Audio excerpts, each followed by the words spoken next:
Hey guys, it's Lauren. So today I'm going to be doing a review on the Kim Possible episode of Very Possible Christmas. So, yeah. So,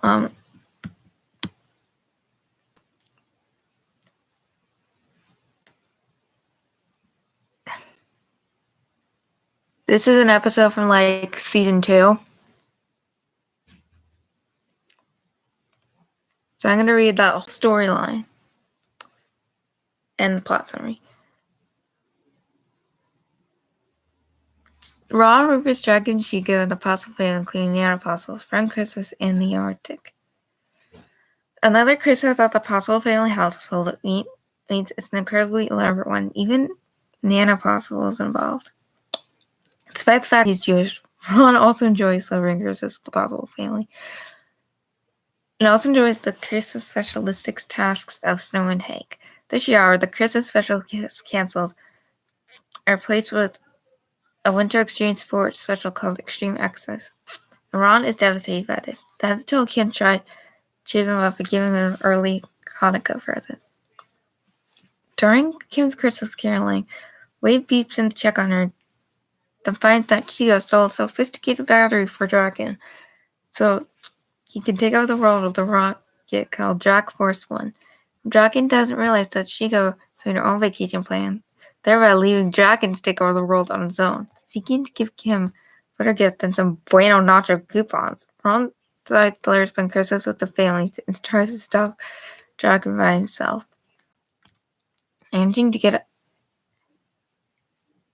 a boat captain to give a ride to Draken's lair, Ron breaks in much more easily than he expects, and then he manages to take the battery out the rocket's launch. He's caught by Draken and they fight over it. During the fight, Draken and Ron crush the communicator, launch all the escape pods, and end up sitting off the tail to check to out of desperation. Draken suggests that they use the garbage full sails in the escape pod to come to a landing in the Arctic. While there, Ron and Jack complain each other for getting them stranded. The argument evolves into a snowball fight.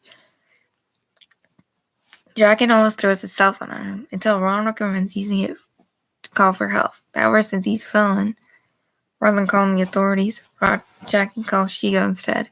He's clearly disinterested and would rather prefer some time at a beach resort. Draken instead leaves a message in her voicemail box, but not before finding while rummaging through all the trash food that he wants. Both start fighting again. Meanwhile, as the Possibles are performing a Christmas skit, a parcel delivery man walks on the door of the present for Kim. The present turns out to be a new communicator from Wade, which he's urged her to open early. It reveals that Draken was planning to take over the world. Ron tried to stop him on his own, but that escape pods from Draken's rockets gathered throughout the globe. Kim cuts her holiday short and she desperately tries to find him. The first pod is in London. She's flown there by Nakasumi and Miss Kyoko, escorted by the London Police Department. Ron is nowhere to be found. Same goes for the Mediterranean Sea, some nondescript mountain range, and the deserts of Egypt. The last stop is the Amazon rainforest, where Kim learns that a distress signal is coming from. At this point, the only things keeping her from reaching the pod are a river, a high tree, and an encounter that nearly strangles her to death. Much to her surprise and embarrassment, the family comes to her rescue while Kim pursues finding Jim and Tim borrow her communicator to watch Extreme Xmas. As Kim enters the last pod, she finds the distress signal is merely a monkey randomly playing with the buttons. Draken negotiates with Ron over a half-eaten chicken leg, and Rufus suggests trading his cell phone for it. As Ron makes his emergency phone call, he and Draken face a polar bear and flee back into the garbage pod. By the way, it was Draken. She quickly pulled Ron away from the bear and back into the garbage pod. The bear pushes them off a cliff and they survive, but this continue to argue. During this argument, Draken reveals that, like Ron, he too is a huge fan of Snowman Hank. When Ron informs him that it's canceled, he takes the news almost as hard as Ron did at Kim's house, but not harder. Both felt to keep the memory of the Christmas special alive. Meanwhile, on that previous beach resort, a cabana boy offers Shiga some perks, claims that a gentleman offered to pay for her vacation, then gives her a massage. Turns out to be Dragon.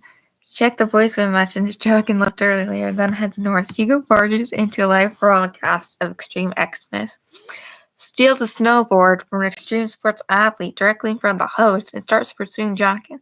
The host is so impressed by her extremeness that he gets her crew to follow her.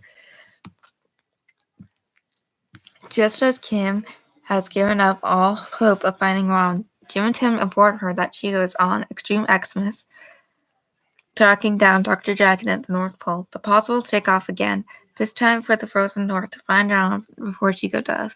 Kim and Chico fight it out on jet-powered snowboards as they're being televised worldwide. Kim runs into Snow and Mono after him, and quickly finds Ron nervous they're building it.